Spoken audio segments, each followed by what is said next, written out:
Bienvenidas a este curso sobre el historicismo latinoamericano, la primera gran escuela filosófica de América Latina, surgida en los años 40 y 50 del siglo pasado, bajo el impulso de corrientes de la filosofía alemana como el existencialismo, la fenomenología y el historicismo. Corrientes que habían surgido en Europa durante la primera mitad del siglo y que reaccionaban de algún modo contra el racionalismo y el positivismo que habían dominado la filosofía durante la segunda mitad del siglo XIX.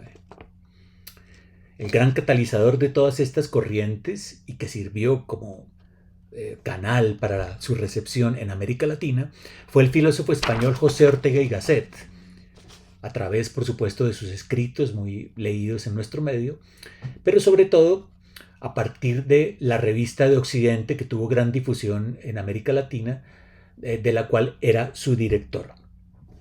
Fue a través de Ortega y en particular de su discípulo José Gauss que el historicismo echó raíces en América Latina, gracias a la inmensa labor de difusión y docencia que este último, Gauss, realizó en México, país a donde llegó exiliado en el año de 1939.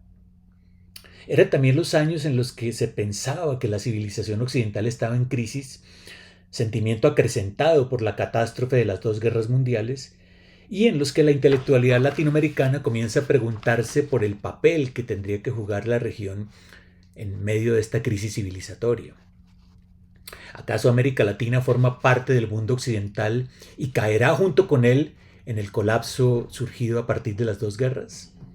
O quizás por el hecho de existir en las márgenes de ese mundo, América Latina podría ofrecer nuevas energías que contribuyesen a su revitalización.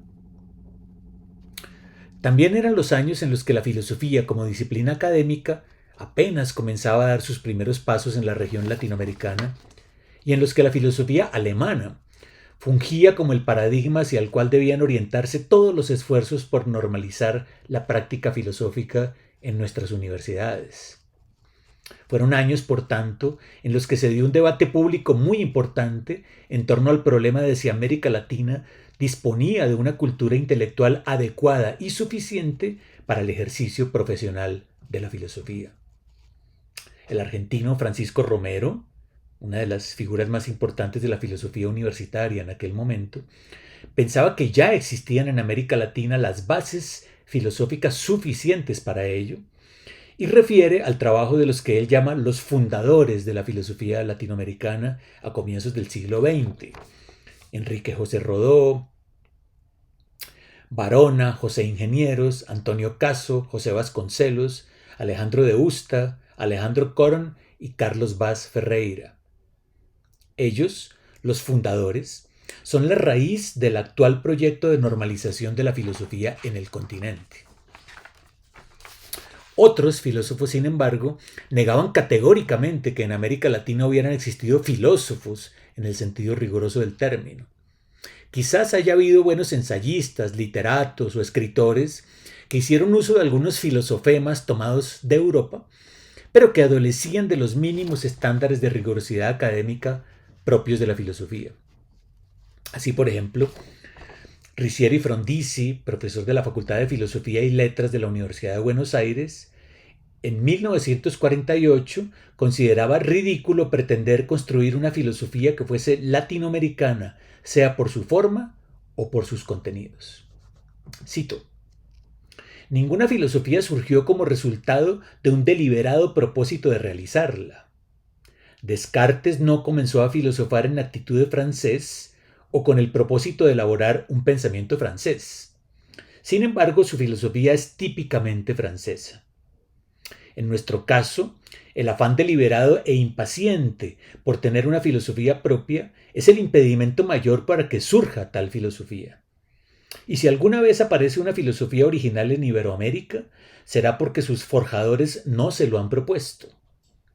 La filosofía de un determinado país o época es una consecuencia de la idiosincrasia de sus actores y no el resultado de una labor que se realiza con el deliberado propósito de tener una concepción original o propia. El deseo de poseer una filosofía propia no es tan solo el resultado de una aspiración ingenua de adolescente que quiere ponerse pantalones largos para pasar por hombre maduro, revelando con tal pretensión su adolescencia. Es el resultado también de la influencia de una concepción muy divulgada en Iberoamérica y que se introdujo a través de Ortega y Gasset. Tal concepción podría encerrarse en el perspectivismo del conocido pensador español o en su afirmación yo soy yo y mis circunstancias, que encarna una característica bien marcada de la filosofía contemporánea a partir de Dilthey. Fin de cita. Aquí se pueden ver perfectamente cuáles eran los dos frentes en debate. Por un lado, estaban quienes, como Frondizi, pensaban que la normalización de la filosofía como disciplina ordinaria en las universidades tendría que hacerse sin ninguna consideración al contexto cultural en el que esas universidades operaban. Pues resulta absurdo pretender que para que la matemática o la física puedan enseñarse en universidades latinoamericanas, esas disciplinas tengan que adquirir algún tipo de color local. Y lo mismo ocurre con la filosofía, que según Frondizi es una ciencia, por lo cual resulta tan absurdo pensar en una filosofía latinoamericana como en una matemática latinoamericana. Desde esta perspectiva, el proyecto de Francisco Romero de rescatar pensadores del pasado que puedan ser considerados como fundadores o precursores de la filosofía profesional en Latinoamérica resulta superfluo. ¿Y por qué razón? Porque todos estos textos de Vasconcelos, Ingenieros o Varona no cumplen en absoluto con los estándares de cientificidad exigidos por la filosofía. Es posible que en un futuro puedan surgir filósofos en Latinoamérica que realicen algún aporte original al acervo de la filosofía universal. Pero para llegar a eso todavía falta recorrer mucho camino. Por el momento, decía Frondizi, hay que ponerse los pantalones cortos y tener paciencia mientras se crece, en lugar de apresurarse y querer llevar pantalones largos para pasar por hombre maduro. Para resumirlo de otro modo, este primer frente del debate estaba representado por aquellos filósofos profesionales que decían que antes de ellos mismos, es decir, antes de la profesionalización del oficio filosófico, ocurrido en Latinoamérica hacia los años 40 y 50, no existía filosofía en América Latina. Bien, el segundo frente del debate estaba compuesto también por filósofos profesionales como Romero y Gauss, que pensaban, sin embargo, que era necesario establecer un puente entre la actual normalización del oficio y los pensadores no profesionales del pasado que hicieron uso en alguna ocasión de la filosofía. ¿Y por qué era necesario establecer este puente? Porque los filósofos agrupados en este segundo frente no consideraban que la filosofía fuese una ciencia como las matemáticas o la física, sino una expresión más de la vida de la cultura, como son por ejemplo el arte o la literatura. Influenciados por el historicismo alemán, se distanciaban del racionalismo y el cientificismo para favorecer una visión culturalmente situada de la filosofía. Esta no pertenece al campo de las ciencias naturales, sino al de las Kulturwissenschaften, como decía Dilthey. Y por eso mismo, la tarea de profesionalizar la práctica filosófica en las universidades, sobre todo en las universidades públicas, debía venir acompañada de la aclimatación de esa práctica en el conjunto de las actividades de la cultura que la universidad debía representar. Resultaría absurdo, por ejemplo, que la profesionalización de los estudios literarios en una universidad latinoamericana estuviera dominada por el estudio de la literatura rusa, francesa o alemana, desconociendo por entero la producción literaria local previa a esa profesionalización. Pues lo mismo ocurría con la filosofía. Aunque fuese cierto que antes de 1950 no existiesen filósofos profesionales en la región, sí existían pensadores que hacían uso público de ideas filosóficas, por lo cual la profesionalización del oficio tendría que incluir, junto a los cursos de la historia de la filosofía griega, francesa, medieval o alemana, cursos dedicados a la historia del pensamiento en América Latina. Pues si se aspiraba algún día a tener filósofos de talla mundial, se requería preparar el terreno para ello.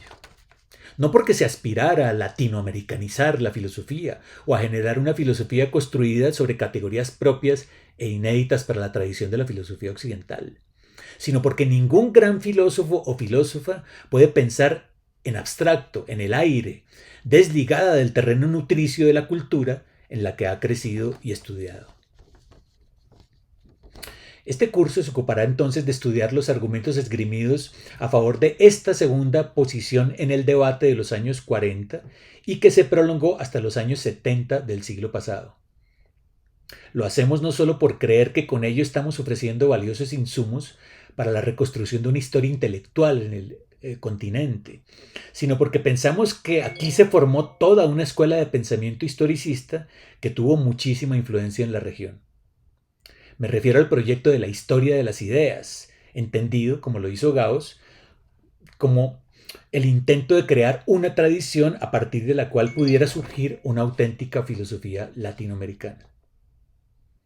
El curso examinará entonces las etapas iniciales de este proyecto, analizará sus diversas vertientes y valorará críticamente los aportes de sus principales representantes, por desgracia todos ellos varones.